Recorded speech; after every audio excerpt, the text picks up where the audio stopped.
लोग आज भगवद गीता के दूसरे अध्याय के 64वें श्लोक को देख रहे हैं। देखिए, इसका लिंक थोड़ा समझाएंगे आपको। भगवान वर्णन कर रहे थे कि स्थितप्रज्ञ व्यक्ति के क्या लक्षण होते हैं। स्थितप्रज्ञता के बारे में बता रहे थे और उसके बाद अर्जुन ने पूछा, स्थितप्रज्ञस्य का भाषा समाधिस्तस्य केशव स्थितधि किम प्रभाषेत किमासीत ब्रजेत किम। जो स्थित प्रज्ञ व्यक्ति है, जिसकी समाधि में स्थित व्यक्ति है, उसकी परिभाषा क्या है, उसका उत्तर एक श्लोक में दे दिया। प्रजहाति यदा कामान सर्वान पार्थ मनोगतान आत्मन्यवात्मना तुष्टा स्थित प्रज्ञस्तुच्यते। जो मन से उपजी इच्छाओं को पूरी तरह से त्याग दिया है। ये थोड़ा समझने का प्रयास कीजिए, इसका अर्थ क्या होता है। मन, हम देह तो है नहीं, ना इंद्रिय हैं, तो मन बार बार बोलता रहता है ये इंद्रिय भोग करके तुम सुखी हो जाओगे। इसे कहते हैं मनोगत इच्छाएं। सब लोग अब समझ रहे हैं, जो नियमित रूप से सुन रहे हैं। तो इन इच्छाओं को प्रजहाति उसने त्याग दिया। उसमें वो समझ गया है कि इसमें मेरा कोई इंटरेस्ट नहीं, इसमें मेरा कोई फायदा नहीं हो। He does not, basically he has stopped the plans for sense gratification. ये बहुत अच्छी तरह से प्रभुपाद इसको एक्सप्लेन करते हैं। He has stopped plans for sense gratification. इंद्रिय तृप्ति के लिए योजना बनाने का काम बंद कर दिया। योजना किसके लिए है? आत्म साक्षात्कार के लिए। क्या इसको एकदम, मेरे ख्याल से इससे अच्छा एक्सप्लेनेशन नहीं हो सकता है। प्रभुपाद बहुत सुंदर तरह से बोल रहे हैं। इंद्रिय तृप्ति की कोई प्लानिंग नहीं है। आप देखो, अब बद्धावस्था में, स्पेशली जब हम लोग स्पेशली बद्ध थे, कोई भक्ति के बारे में नहीं पता था, सुबह उठते ही व्यक्ति प्लानिंग करता है ना कि मैं कहाँ कैसे, आहार निद्रा भय मैथुन की ही प्लानिंग चलती रहती है। ऐसे करेंगे, वैसे करेंगे, ऐसे करेंगे। प्रभुपाद समझाते हैं the whole world is history of sense gratification. Ramakrishna Prabhu बोल रहे हैं इंद्रिय तृप्ति ऐसे होनी चाहिए, शुक्र दास बोले नहीं ऐसे नहीं, ऐसे होनी चाहिए। इस पर झगड़ा हो रहा है। समझ में आ गया? झगड़ा का मुद्दा कुछ अलग नहीं है, मुद्दा यही है कि इंद्रिय तृप्ति कैसे अच्छे से होनी चाहिए। समझ में आ रहा है? कम्युनिस्ट हो, चाहे वो सोशलिस्ट हो, चाहे कुछ भी हो, सबके फंडे यही है कि इंद्रिय तृप्ति कैसे होनी चाहिए। बड़ा सुंदर शब्द है, the whole world is history of sense gratification. Prabhupada ji के शब्द का जबरदस्त है नहीं? तो उसने कहा ना, हमें कुछ नहीं करना, छोड़ो, हमें चाहिए ही नहीं। और ऐसा क्यों कर पा रहा है? आत्मन्यवात्मनः तुष्टः स्थितप्रज्ञस्तुच्यते। वह आत्मनि, आत्मा में, भगवान की सेवा में, आत्मनः स्वयं से संतुष्ट है। इस कारण से वह सारी भोग की प्लानिंग को बंद कर दिया। उसके बाद भगवान ने उत्तर दिया कि वह व्यक्ति किस प्रकार से, ये हो गया स्थितप्रज्ञ से क्या भाषा। उसके बाद स्थितप्रज्ञ से किम, नहीं, दो श्लोकों में उत्तर दिया गया है। स्थितप्रज्ञ से का भाषा समाधिस्तस्य केशव स्थितधि किम प्रभाषेत। दूसरों के द्वारा व्यथित किए जाने पर, चाहे सुख के रूप में चाहे दुख के रूप में, वो कैसे बोलता है अपने मन में और अपने वाणी के द्वारा। तो उसका वर्णन हुआ। उसके बाद वर्णन हुआ है 6 श्लोकों में ना, 6 श्लोकों में स्थितधि किम आसीत, कैसे वह अपनी इंद्रियों का निग्रह करता है। अब वर्णन हो रहा है कि किम व्रजेत, कैसे चलता है। तो चलता का मतलब है कि अपनी इंद्रियों को कैसे चलायमान करता है। बड़ा इंटरेस्टिंग प्रश्न है। इंद्रियां जैसे चलायमान होंगी तो मन भ्रमित हो जाना चाहिए, मन अशांत हो जाना चाहिए। लेकिन प्रश्न किया जा रहा है स्थित प्रज्ञ व्यक्ति अपनी इंद्रियों को कैसे चलाता है। अर्थात इंद्रियां चलेंगी, इंद्रियों का संपर्क होगा, लेकिन इंद्रिय विषयों से, लेकिन वह प्रभावित नहीं होगा, वो शांति में रहेगा। ये बड़ा इंटरेस्टिंग है। इंद्रियों का विषय, इंद्रियों का संपर्क इंद्रिय विषयों से होगा। ये भाषा समझ रहे हैं? रूप दिखाई पड़ेगा, रस दिखाई पड़ेगा, गंध संपर्क सब कुछ होगा, लेकिन उसको मन में कोई डिस्टर्बेंस नहीं होगा। बड़ी विचित्र बात है। तो उसको हम आज श्लोक थोड़ा सा देखेंगे। बहुत अच्छा श्लोक है, बहुत इंटरेस्टिंग है। वैसे मैं इसको पढ़ाने लग जाऊंगा ना तो आप लोग गीता ही सुनेंगे। इतना टेस्टी है कि आप लोग गीता ही सुनेंगे। ये सेक्शन बहुत अच्छा है और बड़ा रहस्यमय है। Let's start. राग द्वेष विमुक्तैस्तु विषयानिन्द्रियश्चरन्। राग द्वेष विमुक्तैस्तु विषयानिन्द्रियश्चरन्। आत्मवश्यैर्विधेयात्मा प्रसादमधिगच्छति। आत्मवश्यैर्विधेयात्मा प्रसादम् अधिगच्छति। राग द्वेष विमुक्तैस्तु विषयानिन्द्रियश्चरन्। राग द्वेष विमुक्तैस्तु विषयानिन्द्रियश्चरन्। आत्मवश्यैर्विधेयात्मा प्रसादमधिगच्छति आत्मवश्यैर्विधेयात्मा प्रसादम् अधिगच्छति रागद्वेष विमुक्तैस्तु विषयानिन्द्रियश्चरन् रागद्वेष विमुक्तैस्तु विषयानिन्द्रियश्चरन् आत्मवश्यैर्विधेयात्मा प्रसादमधिगच्छति आत्मवश्यैर्विधेयात्मा प्रसादम् अधिगच्छति रागद्वेष विमुक्तैस्तु विषयानिन्द्रियश्चरन् रागद्वेष विमुक्तैस्तु विषयानिन्द्रियश्चरन् आत्मवश्यैर्विधेयात्मा प्रसादमधिगच्छति आत्मवश्यैर्विधेयात्मा प्रसादम् अधिगच्छति रागद्वेष विमुक्तैस्तु विषयानिन्द्रियश्चरन् रागद्वेष विमुक्तैस्तु विषयानिन्द्रियश्चरन् आत्मवश्यैर्विधेयात्मा प्रसादम् अधिगच्छति आत्मवश्यैर्विधेयात्मा प्रसादमधिगच्छति। Please chant one more time. रागद्वेष विमुक्तेस्तु विषयानिन्द्रियैश्चरन् रागद्वेष विमुक्तैस्तु विषयानिन्द्रियैश्चरन् आत्मवश्यैर्विधेयात्मा प्रसादमधिगच्छति आत्मवश्यैर्विधेयात्मा प्रसादमधिगच्छति।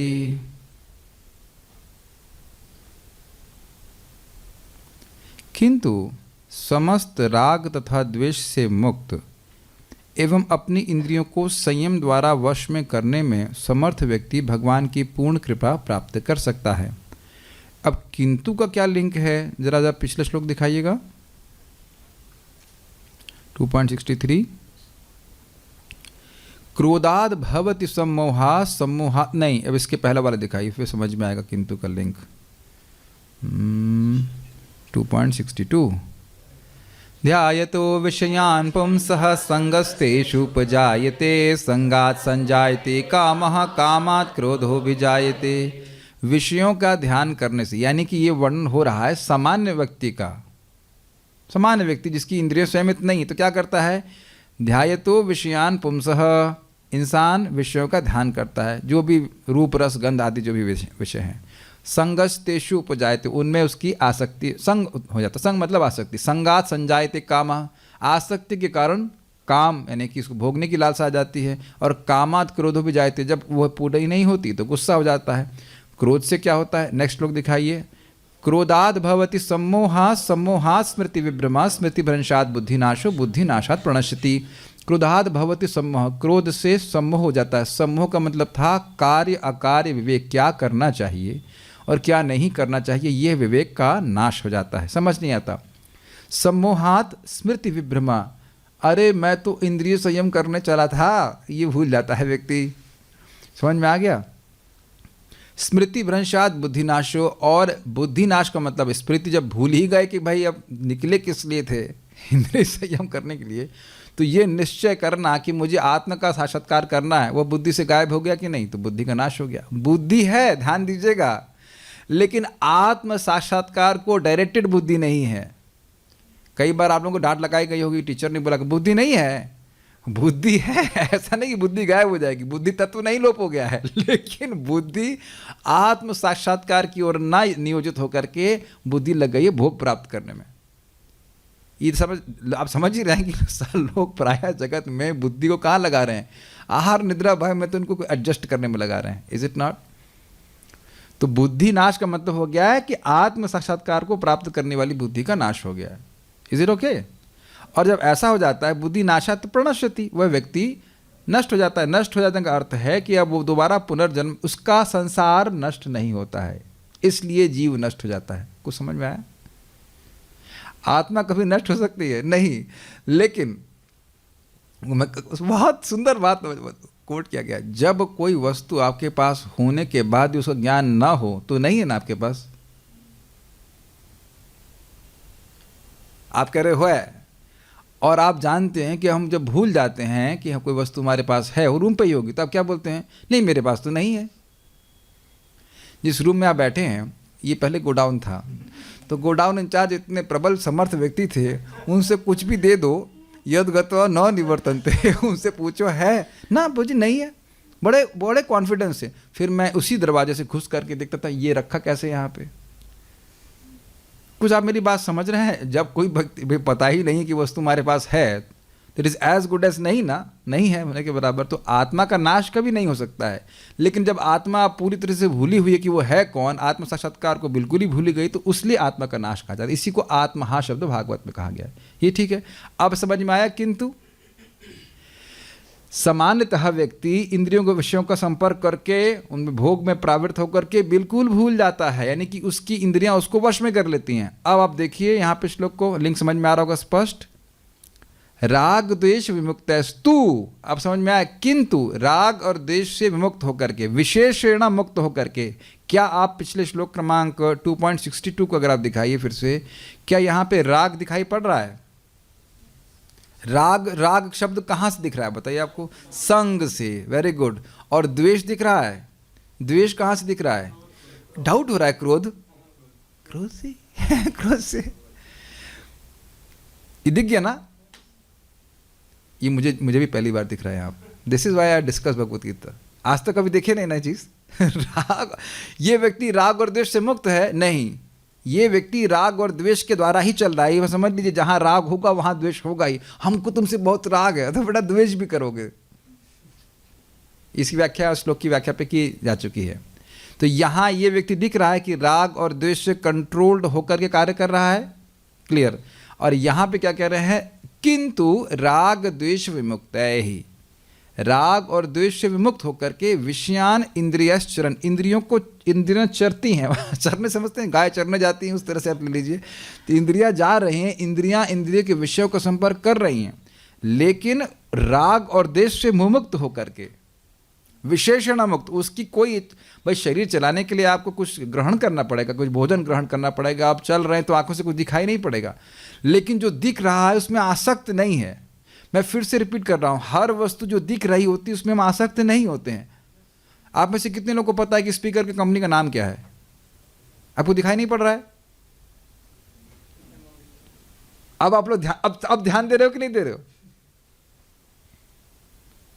नित्य वसुधा माता जी को अभी भी कोई इंटरेस्ट नहीं है, which is good, which is good. आप प्रैक्टिकल देखो, नित्य वसुधा माता जी, आपको कुछ मालूम लग रहा है कुछ कौन सी कंपनी का है, क्या साउंड दिख रहा है आपको स्पीकर? यस, लेकिन इसका मतलब ये नहीं कि आप हर वस्तु जो देखोगे उसमें आसक्त ही हो जाओगे। मान लो कोई माता जी यहाँ स्वेटर बुन रही हैं तो हमें कोई इंटरेस्ट नहीं है कि अब उसमें वो स्वेटर कैसे बुन रही हैं, उसमें कैसे क्या किया जाए, लेकिन दूसरी माता जी उसको स्वेटर बुनना होगा, वो पूछेगी क्या है इसमें, कैसे बुनते हैं। ये आप समझ पा रहे हैं, हर वस्तु जो दिख रही है उसमें आसक्ति नहीं होती है। तो यह क्या कह रहे हैं? किसी भी वस्तु में आसक्ति नहीं है। कोई शब्द सुन रहा है, कुछ देख रहा है, कुछ चख रहा है, उसमें वो आसक्त नहीं। आसक्ति उसकी भगवान में है, और इंद्रियों का प्रयोग भगवान के संबंध में ही किया जा रहा है। यही पिछले श्लोकों में भी प्रभुपाद ने क्लियर किया था कि इंद्रियों का प्रयोग भगवान की सेवा में किया जाता है। तो कुछ कंट्रोल दिख रहा है, कुछ सेल्फ कंट्रोल दिख रहा है, यही बोल रहे हैं आत्मवशेर विधेयात्मा। ये इंद्रिया किसके वश में? आत्म के वश में। आत्म मतलब मन, ठीक। और विधेय आत्मा मतलब उसका मन भी विधि से नियमित है। ये बहुत अच्छा, इसको इसी में मैं कल फंस गया था। क्या बोलना चाहते हैं? आत्मवशेर मतलब आत्म का अर्थ मन। तो मन के द्वारा इंद्रियां वशीभूत हैं, वशीकृत हैं। और मन कैसा है? विधेय आत्मा। फिर आत्मा का अर्थ यहाँ मन ही है। और ये मन कैसा है? कंट्रोल्ड मन है। कंट्रोल कौन कर रहा है? वो जीव स्वयं कर रहा है। ऐसा व्यक्ति प्रसादम अधिगच्छति, भगवान की कृपा को प्राप्त करता है, शांति को प्राप्त करता है। बहुत अच्छा श्लोक है ना, अमेजिंग है ना। बस देखो, सुबह आप देखो, उठो आप, मन तो करता है सोने का, लेकिन जो व्यक्ति विधि का पालन करता है, गुरु की आज्ञा का पालन करता है, तो क्या करेगा? नहीं, मुझे उठना, जाकर स्नान करना है और मंगल आरती में जाना है। तो अब आप देखेंगे जो लोग बारंबार ऐसा अभ्यास करते हैं, उनके लिए अब कोई सुबह कोई ऑप्शन नहीं कि आज क्या करना है। आप देख रहे हैं कि मन की एक प्रोग्रामिंग हो गई। ये विधेय आत्मा, विधि, विधि समझते हैं, रेगुलेशन, ये करो।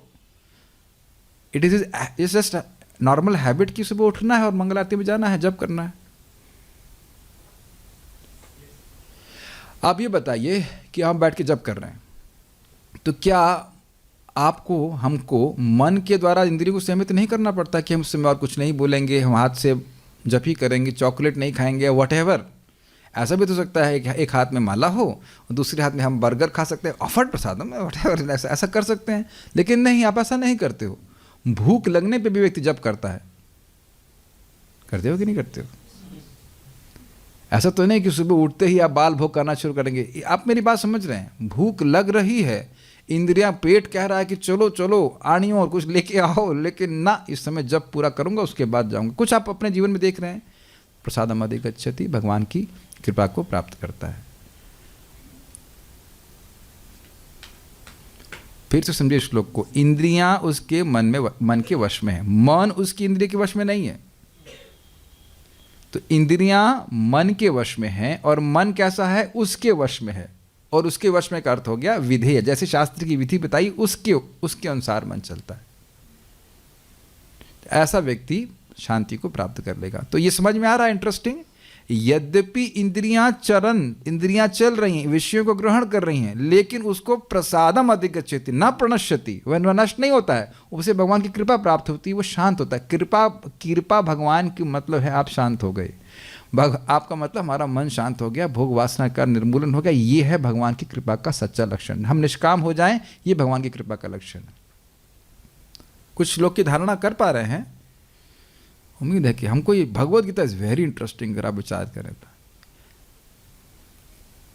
देखिए, कोई भी व्यक्ति वो गांधी जी का बंदर बन करके नहीं रह सकता है। बुरा मत देखो, बुरा मत सुनो, बुरा मत बोलो इत्यादि, बुरा करो नहीं, it is not possible. Like ऐसा हो सकता है कि बताइए, कुछ देखे नहीं, कुछ करे नहीं, कैसे करके?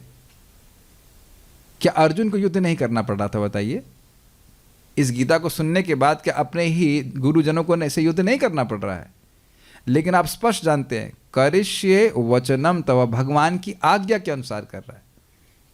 ठीक है, अन्वय देखिए। तो आप किंतु समझ पा रहे हैं? किंतु वो इंद्रिय विषयों का भोग करके गिर रहा है, किंतु विधेय आत्मा, संयमित पुरुष, स्पष्ट समझा रहा है। आत्मा का अर्थ है मन, और संयमित पुरुष का मतलब हो गया वो मन जो है वो उसी के द्वारा ट्रेन किया गया है, इसलिए संयमित पुरुष कहा जा रहा है। Is it okay? ठीक है। किंतु विधेय आत्मा, इसीलिए विधि के लिए बहुत कठोरता से पालन करना होता है। ऐसे नहीं एक दिन में मिल जाती है। देखिए, आत्म साक्षात्कार कभी भी आसान चीज नहीं है। गोलगप्पा नहीं से हम खा लेंगे। बिना सेंस कंट्रोल किए आत्म साक्षात्कार कभी किसी को नहीं मिला है, न कलयुग में भी नहीं मिला है ऐसा नहीं कि गोलगप्पा खा लिया और मिल गया, ऐसा नहीं है। यद्यपि हम कहते हैं कि हम शरीर नहीं, हम आत्मा हैं, लेकिन ऐसा नहीं कि तुरंत समझ में आ जाएगा, बड़ी आसानी समझ में आ जाएगा। जो बेसिक नियम बताए गए वो तो पालन नहीं करने होंगे, उसको भी भंग करेगा तो कैसे आत्म साक्षात्कार प्राप्त होगा? प्रश्न ये है कि हम करना चाहते हैं कि नहीं, ये क्वेश्चन हमको पूछना पड़ेगा। इसलिए विधेयात्मा होना बहुत जरूरी है। भगवान की कृपा कैसे मिलेगी भगवान स्वयं बता रहे हैं, नहीं बता रहे हैं। विधेय आत्मा, शास्त्र की विधि का पालन करना है। प्रसाद खाना है तो प्रसाद ही खाना है तो प्रसाद ही खाना है। ये नहीं कि जब प्रसाद मिले तब खाना है और उसके समय जो भी मिल जाएगा वो खाना है। फिर वो विधेय आत्मा नहीं हुआ नहीं हुआ। आप बहुत प्रैक्टिकल बात समझ रहे हैं ना। विधेय आत्मा पर मैं फोकस कर रहा हूँ। विधेय आत्मा, उसका मन विधि के अनुसार ट्रेंड है। कब खाना है? जब भगवान का प्रसाद मिले तब ग्रहण करना है, वो भी जब आपको जरूरत हो। ये भी इंपॉर्टेंट है। ऐसा नहीं कि सुबह खाया उसके बाद कोई महाप्रसाद लेकर सर वो भी खा लिया, उसके बाद फिर 12 बजे तो कुछ मिल गया तो वो भी खा लिया, फिर गोविंदा में देखें क्या चल रहा है वहाँ भी खा लिया। ये फिर खाते खाते जीवन बीत जाएगा, ऐसा नहीं है। लेकिन उसमें भी रेगुलेशन है।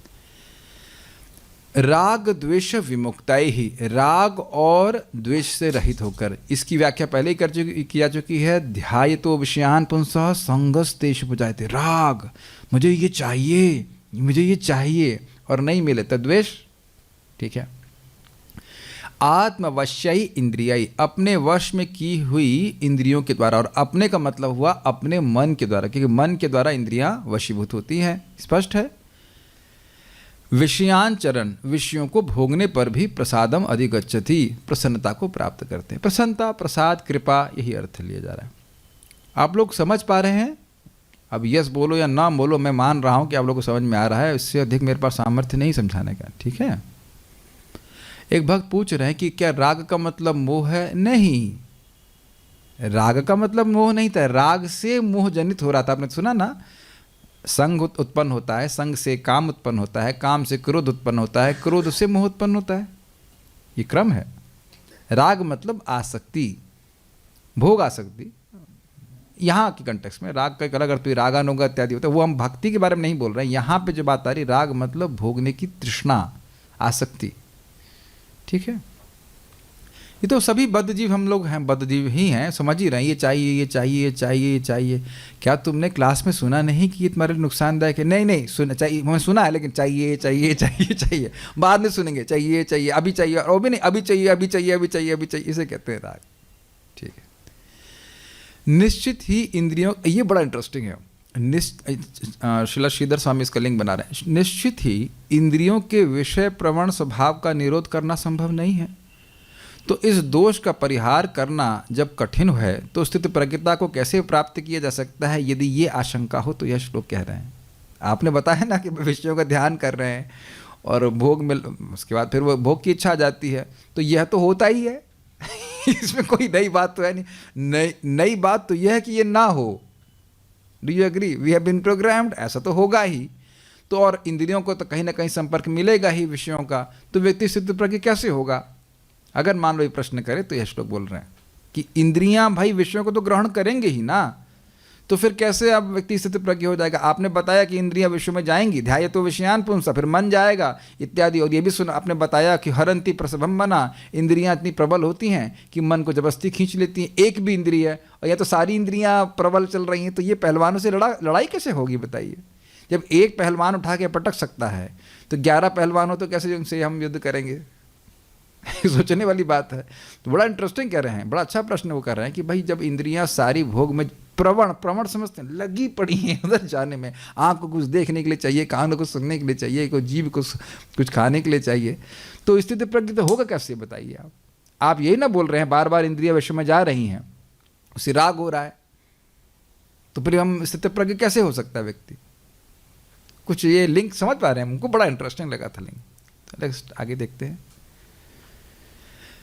कह रहे हैं राग द्वेष विमुक्ता है, अर्थात राग और द्वेष से रहित, अर्थात विगत दर्प होते हुए। अब विगत दर्प का अर्थ वैसे काफी ले जा सकते हैं। एक अर्थ बताया गया है विदाउट एनी एक्साइटमेंट। दर्प का मतलब अभिमान भी होता है, लेकिन मैं जो समझ पा रहा हूँ उसका अर्थ ये था कि अभिमान तो क्लियर कुछ नहीं समझ में आ रहा, लेकिन विगत दर्प उनका एग्जैक्ट अनुवाद है। इसका अर्थ ये हो रहा है कि he is not excited by these things. वस्तु में देख रहा है, लेकिन देखने से वह अगर दर्प का अर्थ हम अभिमान ले लें तो वह मिथ्या अहंकार से प्रभावित नहीं हो रहा है। देखिए, हाँ, अब इसको ऐसे समझिए आप। अविद्या का मतलब क्या होता है? प्रक्षेपात्मिक नहीं, आवरणात्मिका और प्रक्षेपात्मिका, ये अविद्या का प्रभाव है। आवरणात्मिका क्या करती है? हमारे स्वरूप को ढक लेती है। फिर क्या करती है? अस्मिता मतलब भूल जाना कि मैं कौन हूँ, और जो चीज़ मैं नहीं हूँ अर्थात देह, उसमें अभिनिवेश कर देती है अस्मिता, और फिर उससे होता है राग और द्वेष। तो आप समझ पा रहे हैं विगत दर्प कर लेंगे कुछ कि मिथ्या अहंकार की भावना से रहित। विगत दर्प का अर्थ हो गया भाई मैं इस अभिमान से मुक्त हूँ कि मैं देह हूँ, तो इस कारण से विषयों को देखने में भी उसका कोई is not interested in that. ठीक है। इंद्रिय अर्थात इंद्रियों के द्वारा विषयांचरण अर्थात विषयों का उपभोग करते हुए भी प्रसादम अर्थात शांति को अधिगच्छति प्राप्त करता है। यानी कि देखिए बहुत सिंपल सी बात है, इंद्रियां जब इंद्रिय विषयों को संपर्क करती हैं तो एजिटेशन होता है, ये सामान्य जगत में देखा जाता है। लेकिन भगवान की सेवा में नियोजित होने से मन पवित्र होता जाता है, इंद्रियां पवित्र होती जाती हैं, तो बाहर के विषयों का संपर्क होने से भी कोई एजिटेशन नहीं होता है।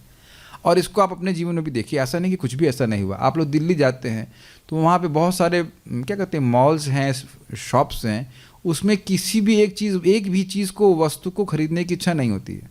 अगर आप कभी दिल्ली जाते हो या दिल्ली में रहते हो, और आप अपनी पहले वाली स्थिति को देखिए, जब कृष्ण भावना से पहले थे, तो देखिए वो विंडो शॉपिंग समझते हैं, लोग विंडो शॉपिंग करने ही जाते थे। आप लोग समझ रहे हैं ना, पैसा नहीं है लेकिन राग के कारण हाय ये मिल जाए ऐसा करके जाता था। नहीं, अब तो समझ में, अब तो प्रैक्टिकल आप समझ रहे हैं कि हाँ भाई हरे कृष्ण मंत्र करने से हमारा कोई एटलीस्ट कुछ लेवल पे कोई आकर्षण नहीं होता है कि इस होटल में क्या मिलता है, वहाँ क्या मिलता है। अब अगर आप लोगों को याद हो कि नहीं याद हो, कृष्ण भावनामृत से पहले की स्थिति, मान लीजिए वो होटल, और प्राय ये लोग खाना बाहर ही रखते थे, जहाँ आपको खाना बड़ा अच्छा लगता था, तो वहाँ से जब जाएंगे वो जो खुशबू नाक में उड़ करके आती थी, उससे भी व्यक्ति प्रभावित होता था। आप लोग मुस्कुरा रहे हैं, मतलब आप समझ रहे होंगे कि आप अनुमोदन कर रहे हैं मेरी बात का, हम गलत तो नहीं कह रहे हैं। ये तो अनुभव किए ना जीवन में, कोई पानी पूरी, जो भी, हम नाम नहीं आपका स्मरण कराना चाहते, लेकिन उसका दृष्टि, वो ऐसा करते ही, वैसे दृष्टि वैसा कुछ रखेंगे और उसकी खुशबू भी कभी कभी उड़ती है। वो आप उधर से जाएंगे तो खुशबू भी आकर्षित करेगी इत्यादि। अरे नहीं आओ, और निस्मरण नहीं करा रहे, बस यही बहुत है, ठीक है। तो कुछ तो कमी आई है ना, यद्यपि उन वस्तुओं को देख रहे हैं लेकिन कोई प्रभाव नहीं होता। और ये देख रहे हैं जगत में लोग कितना जलते हैं दूसरों का मकान देख करके, और आप देख रहे हैं कि बहुत सारे फ्लैट आदि देखने के बाद भी कोई दिक्कत नहीं। जैसे भी मैं लौट रहा था आज, तो यहाँ पे एक बहुत बड़े सेठ हैं, उनके घर के सामने से मैं स्कूटर लेके निकला, तो मैं एक चीज़ देख रहा था कि उनको एक गन मैन चाहिए, ये चाहिए, वो चाहिए। हमने कहा ये सुखी हैं या परेशान हैं? हम तो दरवाज़ा खुला छोड़ के चले जाते हैं, कुछ भी नहीं है ना, कुछ है ही नहीं तो बचाएंगे क्या, बताइए। कभी विचार किया आपने, जो सोच रहा है कि हम बहुत पैसा कमा करके लेंगे, उसमें स्टेनलेस स्टील का वो डोर, उसमें ऑटोमेटिक सिस्टम, उसके बाद गन मैन और ये वो, ये कोई सुख है? He can ask himself. वो बोले कि मैं सुखी हूँ, लेकिन ये वो एंजाइटी में है।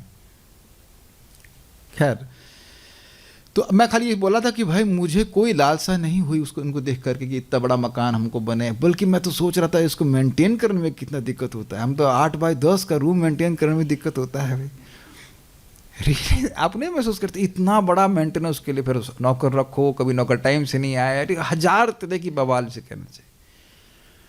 तो ये हम समझ सकते हैं कि कृष्ण भावना में व्यक्ति संतुष्ट है, इसलिए राग और द्वेष से मुक्त हो गया है। Got it? तो वो वस्तुओं को देख भी रहा है, उसमें कोई प्रभावित नहीं हो रहा। अगर लोग समझते हैं भागवतम, तो नारद जी के शब्द हैं, उनको मालूम चल गया कि मैं भगवान का पार्षद बनने वाला हूँ, तो उसमें बोलते हैं विमद विमत्सर। विमद मतलब वही सिंपल सी बात, विमद, यहाँ विगत दर्प, मद अभिमान, अभिमान से रहित होकर नम्र भावना में कि भाई हम यहाँ के हैं नहीं, हम भगवान के पास जाना है, भगवान के हम छोटे से दास हैं ये। और विमत्सर, इस जगत में किसी को श्रेष्ठ पद प्राप्त हो रहा है, कुछ होता ही रहता है, किसी को कुछ ना कुछ तो मिलता ही रहता है, उसके प्रति कोई ईर्ष्या भावना से रहित होकर के। Is it okay?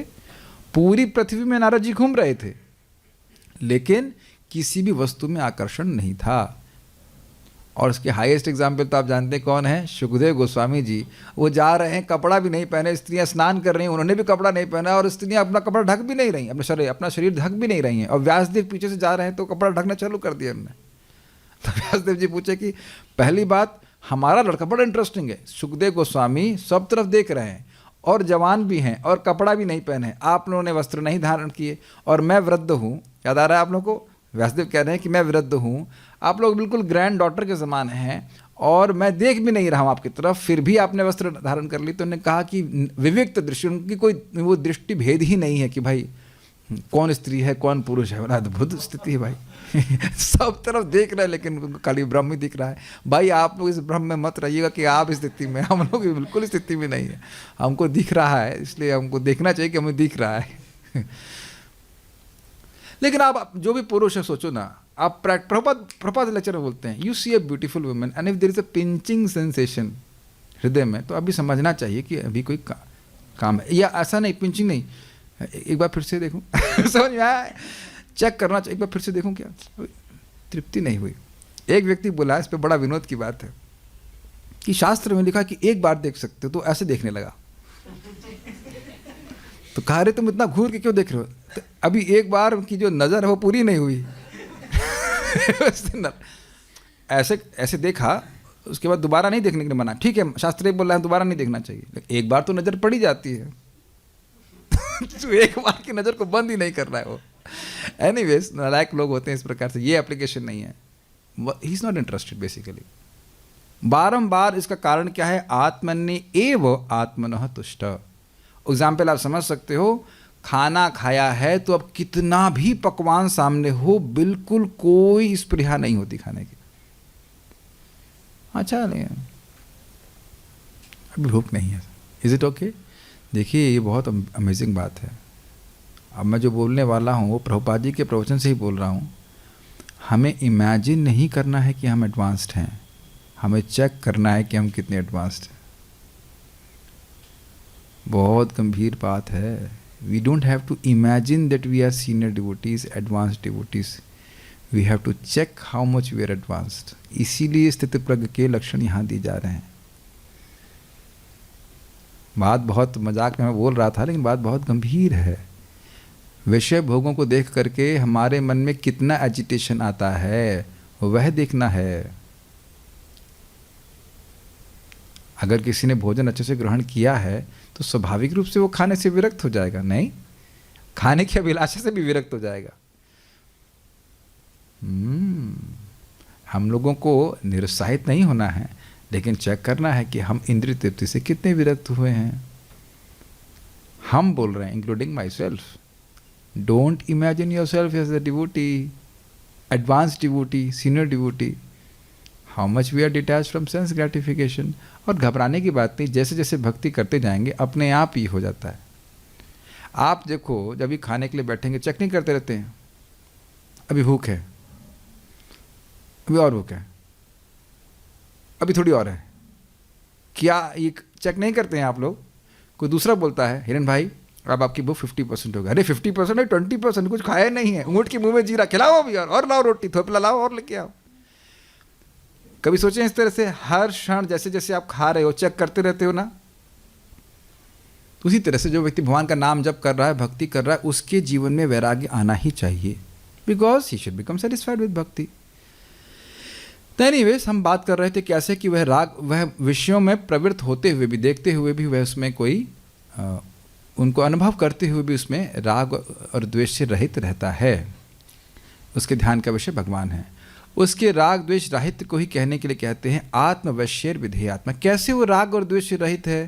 तो कहते हैं आत्मवश्यर, अर्थात उसकी इंद्रियां उसके मन के वश में हैं।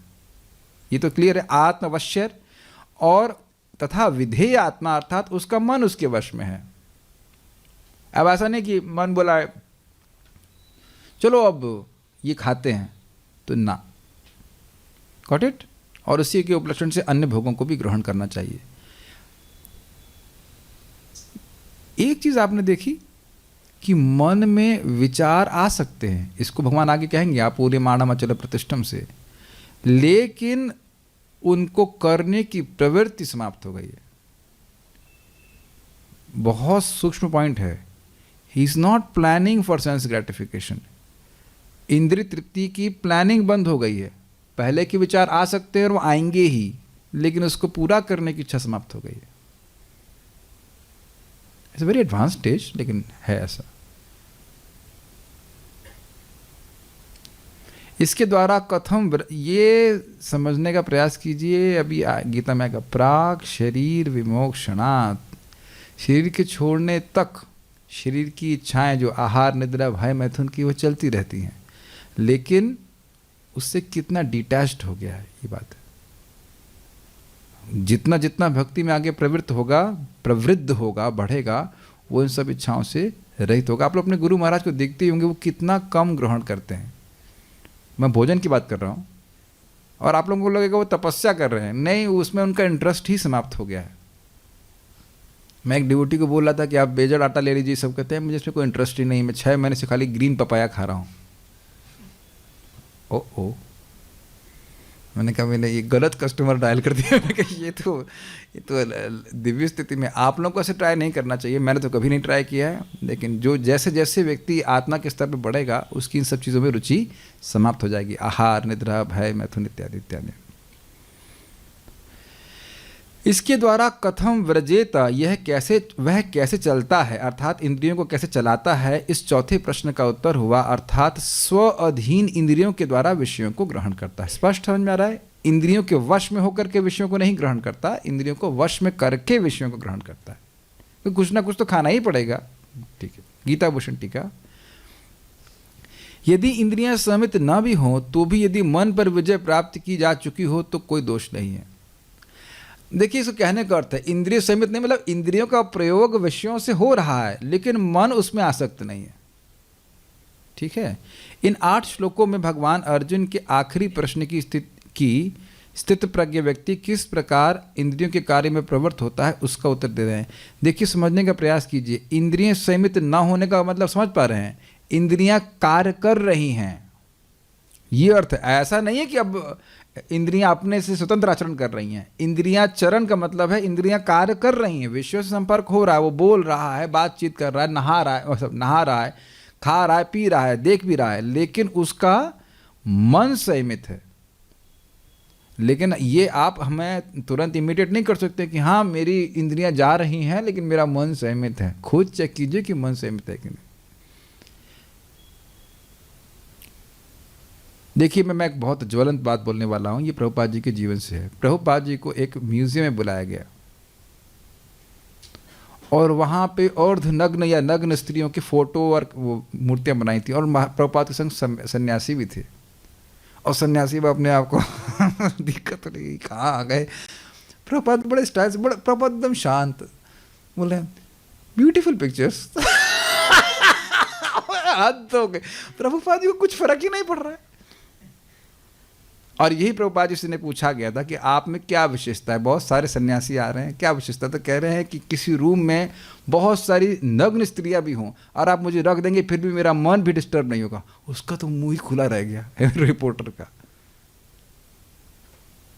ये सब महान लोग हैं जिनकी ऐसी स्थिति थी। नहीं तो हरिदास ठाकुर जी, मैं आज भी स्टोरी समझा रहा था, हरिदास ठाकुर जी को स्वयं माया देवी बोल रही, ऐसी मैंने भाव भंगिमा दिखाई, खुद माया बोल रही है, ऐसी मैंने भाव भंगिमा दिखाई है कि शिव जी और ब्रह्मा जी का भी मन हर लिया, लेकिन तुम्हारे मन को नहीं हर पाई। तो कारण बड़ा स्पष्ट है, आत्मन्य आत्म एव आत्मनः तुष्टा।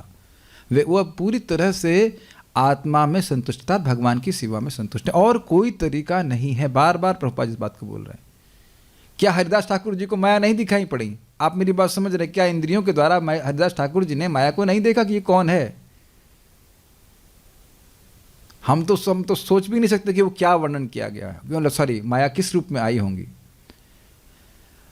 और उनको कोई प्रभाव नहीं पड़ा।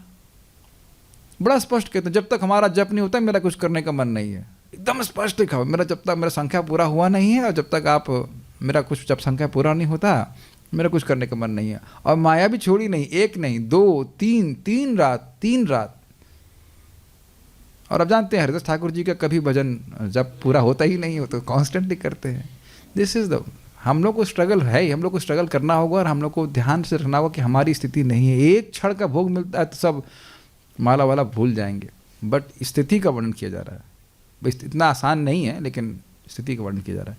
एक बड़ा इंटरेस्टिंग बात है, जब हम स्टैंडर्ड सुनते हैं तो हम लोग सोचते हैं मैं तो नहीं हूँ, हरे कृष्णा कृष्ण कृष्ण हरे हरे, हरे राम राम राम हरे। समझ गया मैं क्या कह रहा हूँ? सिद्धि की अवस्था का वर्णन देखा और ये तो बहुत ऊंचा है, लिफ्ट कहाँ है? लिफ्ट है हरे कृष्णा कृष्ण कृष्ण हरे हरे, हरे राम राम राम हरे हरे। हरे कृष्ण मंत्र करने से धीरे धीरे करके सब व्यक्ति को सिद्धियाँ प्राप्त हो जाएंगी।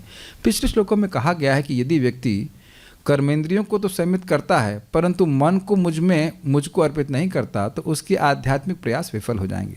परंतु जो व्यक्ति अपने मन को मुझे अर्पित करता है तो निषिद्ध इंद्रिय विषयों का अनुभव करते हुए भी वह राग आदि मनोमल को त्याग देता है। ये समझ में आया आपको बात? अभी मैंने प्रभुपाद जी का एग्जाम्पल दे दिया कि नहीं? मेरे ख्याल से बहुत क्लियर है, समझ रहा ना बात? प्रभुपाद जी अमेरिका में जाकर भी प्रचार कर लिए, और वहाँ क्या सब आपको इंद्रिय संयम करने के विषय दिए जाते हैं, बल्कि इंद्रिय संयम करने का कोई भी साधन नहीं दिया जाता, इंद्रियों को डिस्टर्ब करने के साधन दिए जाते हैं। मानते हैं बात? Sense control. अमेरिका के साइंटिस्ट सब जानते होंगे except one thing which is called sense control. Sense control जैसी कोई चीज़ नहीं। परम पूज्य राधा गोविंद महाराज बता रहे थे, वो अमेरिका गए, कहते हैं यहाँ आत्मा के लिए किसी मॉल में कुछ भी नहीं है, एक बीड बैग भी नहीं है। सुना है आपने? देह के लिए सब कुछ है, ये है वो है, और उन्हें बड़े तरह तरह से मतलब आइडिया लगा रखे हैं, लेकिन आत्मा के लिए एक भी वस्तु नहीं। ही प्रभुपाद जी ने कहा तुम्हारी MIT यूनिवर्सिटी है, इसमें एक डिपार्टमेंट है आत्मा के लिए, तो कहते हैं ना उसमें कुछ भी डिपार्टमेंट नहीं है। तो आप समझ सकते हैं पूरा राष्ट्र आत्मा से अनभिज्ञ, पूरा राष्ट्र। तो नहीं हो तो वहां आप समझ सकते हैं कि ऐसे लोग बहुत डिस्टर्ब्ड हैं और ऐसा वातावरण भी डिस्टर्ब्ड है। लेकिन प्रभुपाद जी को प्रभावित हुआ? कोई भी नहीं हुआ, कुछ भी प्रभावित नहीं हुआ। तो कह रहे हैं कि, और जैसे हाँ, फिर अभी आपको सुखदेव गोस्वामी का उदाहरण दे दिया गया। वो देख रहे हैं सब कुछ, लेकिन उनका मन भगवान में आसक्त है, इसलिए वस्तुओं के द्वारा वह एजिटेटेड नहीं होते हैं। हम लोग ऐसे नहीं हैं, लेकिन स्थिति का वर्णन किया जा रहा है। ठीक है। प्रसादम अर्थात शुद्धता या कृपा। श्रीधर स्वामी क्या प्रसादम कर लिए थे? शांति को प्राप्त होता है। यहाँ अर्थ कर लिया जाता है पवित्रता या कृपा को प्राप्त होता है, अलग अलग अर्थ लिए जाते हैं। ऐसा इसलिए है क्योंकि इंद्रियां अपने विषयों के प्रति राग या द्वेष से रहित हो चुकी हैं, क्योंकि वे मन के वश में होती हैं जो भगवान को अर्पित होता है। अब ये प्रश्न बहुत संगीन है। संगीन का मतलब होता है गंभीर है। ये प्रश्न ब्रह्मा जी से पूछा गया था। किन के द्वारा? लिटिल बॉयज़, वो जो प्यार बेबी बॉयज़ है ना, 4 कुमार, वो देखने में छोटे लगते हैं।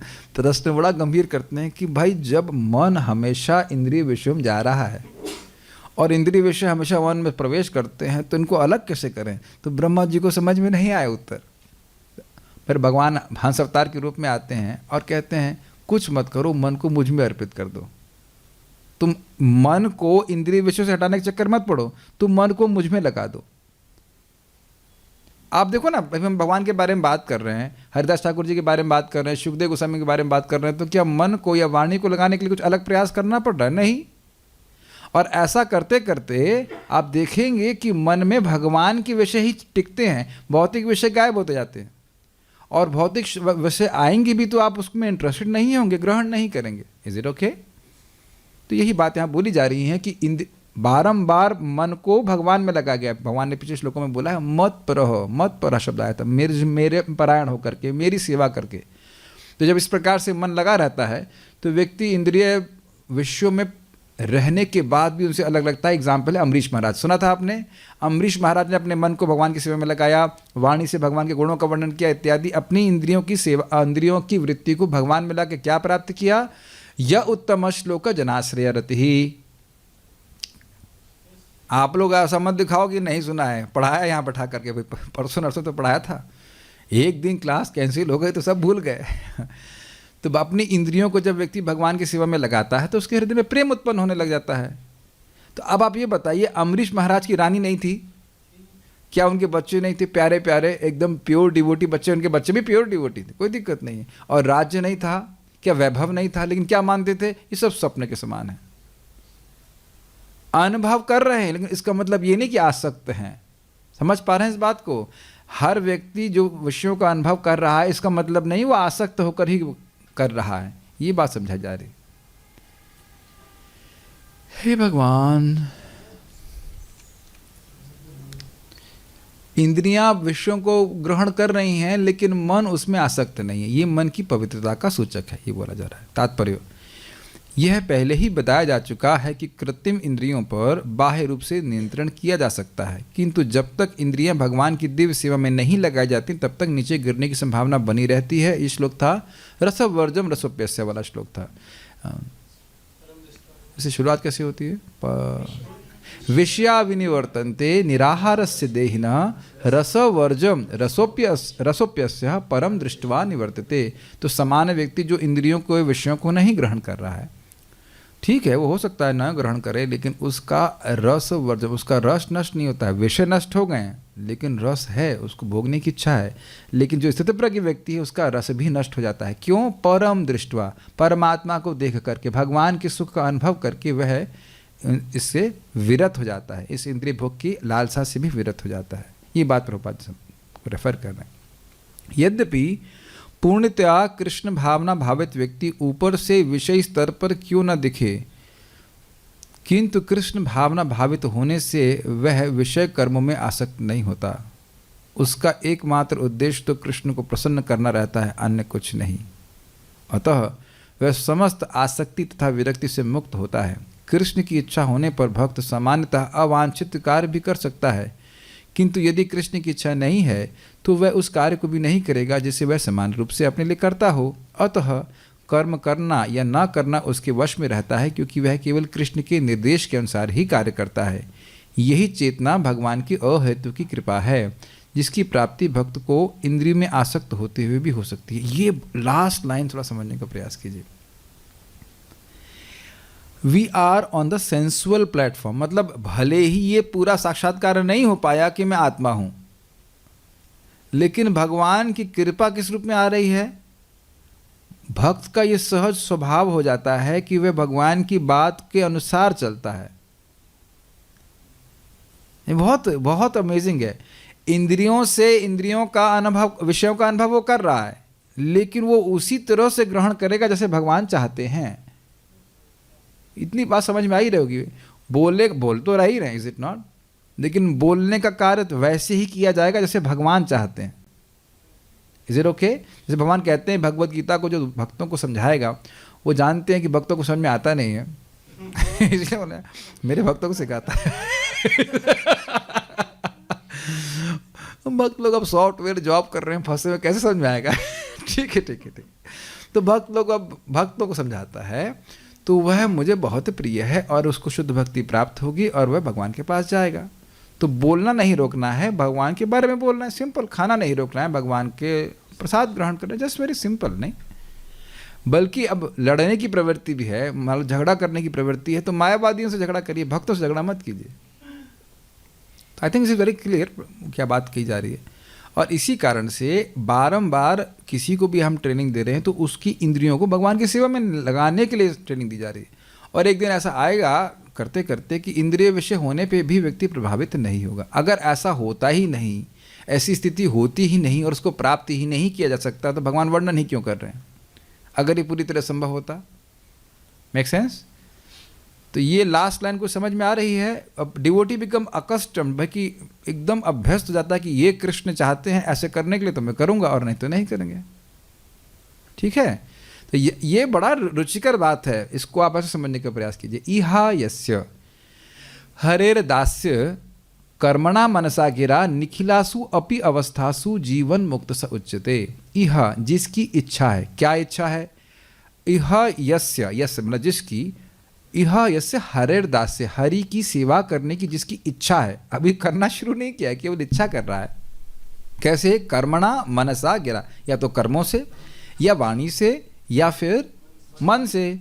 तो कह रहे हैं निखिलासु अपि अवस्थासु, किसी भी अवस्था में। निखिल का मतलब अखिल, अखिल मतलब समस्त, संपूर्ण, किसी भी अवस्था में हो, चाहे वो गृहस्थ हो, ब्रह्मचारी हो, वानप्रस्थ हो, सन्यास हो, कुछ भी हो, वह जीवन मुक्त है, जीते जी मुक्त है। एग्जाम्पल आप सोचिए, एक सन्यासी को धन से दूर रहना चाहिए, प्रभुपाद बताते हैं, लेकिन प्रभुपाद जी ने क्या धन एकत्रित नहीं किया, लेकिन उस धन का 1 रुपया भी अपने लिए इस्तेमाल नहीं किया, सब भगवान की सेवा के लिए किया। अब तो बहुत स्पष्ट हो गया होगा। तो अगर मान लीजिए किसी भक्त हृदय में आ रहा है कि हम एक बहुत सुंदर मंदिर का निर्माण करेंगे, या हम प्रचार करेंगे, या बहुत प्रसाद बांटेंगे, तो हो सकता है उसके लिए, हो सकता है क्या उसके लिए धन की आवश्यकता होगी, लेकिन अगर केवल भगवान की संतुष्ट करने की इच्छा है तो वह सब कार्य करते हुए भी दिव्य अवस्था में होगा। Is it okay? और ये बहुत प्रैक्टिकल तरीका है, क्योंकि हम अपनी वृत्तियों को नहीं रोक सकते, लेकिन उन वृत्तियों को कृष्ण से जोड़ देंगे तो ऐसा करने से जीवन मुक्त रहेगा। यानी कि कार्य वही कर रहा है, लेकिन वो जीवन मुक्त अवस्था में रहेगा। बहुत इंटरेस्टिंग है।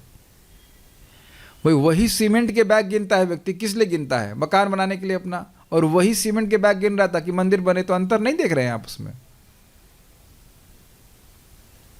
भाई यही जूम का उपयोग कर सकते हैं कि व्यक्ति स्वयं यशस्वी हो, और इसी जूम का प्रयोग किया जा सकता है, जूम और यूट्यूब जो भी के लिए इसका प्रयोग किया सकता है कि भगवान के यश का विस्तार हो।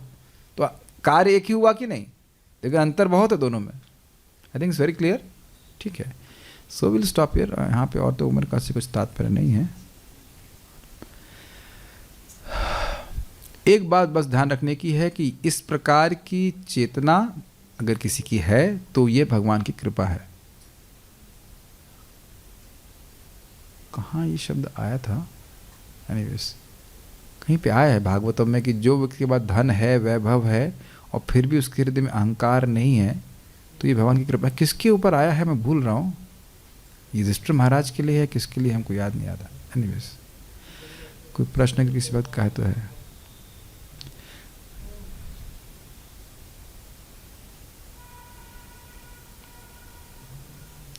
एक भक्त कह रहे हैं कि कुछ गंदे विचार मन में आते हैं हम 16 माला जप कर रहे हैं तो उससे बहुत भय होता है, तो हमारे मन में भी आते हैं।